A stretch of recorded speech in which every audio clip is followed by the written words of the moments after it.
اللہ العلی العظیم انتہائی قابل احترام قائدین اہل سنت والجماعت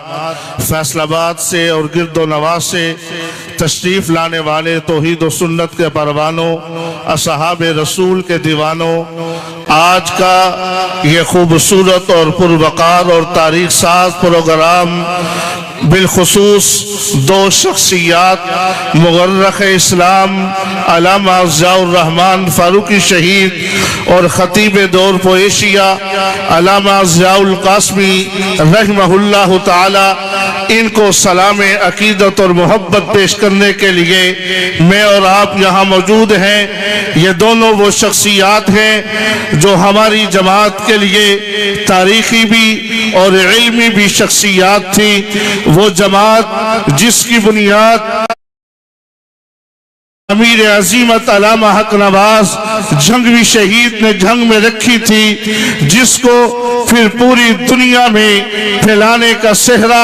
علامہ ضیاء الرحمن فاروقی شہید کے سر صحرا سجتا ہوا نظر آتا ہے۔ میرے دوستو، بھائیو، بزرگوں، فاروقی شہید وہ تاریخی شخصیت ہیں کہ جن کے ایک ایک اگر زندگی کے ورق کو پڑھا جائے تو بڑا طویل وقت چاہیے۔ میرے دوستو، بھائیو، بزرگوں، فاروقی شہید ان کی خطابت علیحدہ پہلو ہے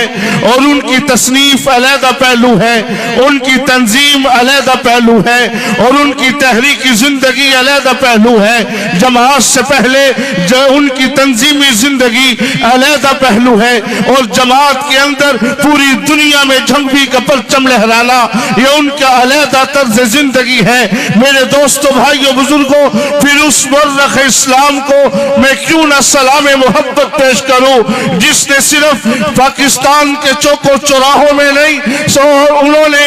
ایوان صدر اور ایوان وزیر اعظم اور دیگر بالا اداروں کے اندر کھڑے ہو کر جنگوی شہید کے مشن اور نظریے کو پیش کر کے وقت کے حکمرانوں سے کہا تھا کہ کوئی اگر میری دلیل کا مقابلہ لے کے آتا ہے، میرے مقابلے میں دلیل لے کر آئے، دنیا کا کوئی شخص فاروقی شہید کی دلیل کا مقابلہ نہیں کر سکا تھا۔ پھر دنیا نے وہ منظر بھی دیکھا تھا جو نکات فاروقی شہید نے ایوان وزیر اعظم میں نواز شریف کے سامنے فرقہ واریت کے خاتمے کے رکھے تھے، ان کو سراہا بھی گیا تھا اور انہیں منظور بھی کیا گیا تھا۔ آج اس خوبصورت پروگرام کی وساطت سے ہم اپنے حکمرانوں سے مطالبہ کرنا چاہیں گے کہ وہ نکات جو علامہ فاروقی شہید نے آپ کے سامنے ملک میں فرقہ واریت کے خاتمے کے رکھے تھے،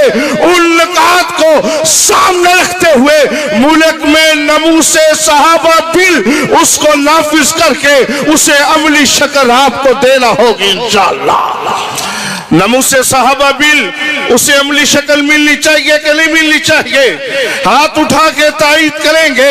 وہ مورخ اسلام جنہوں نے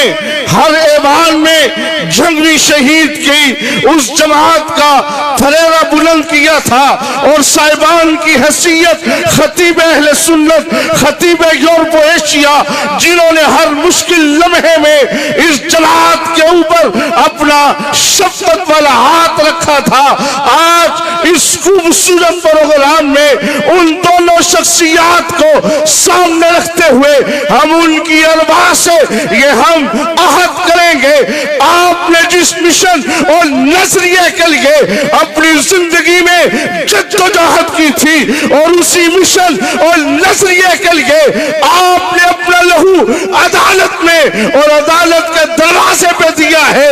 انشاءاللہ العزیز ہم آپ کے مشن اور نظریے پہ چلتے ہوئے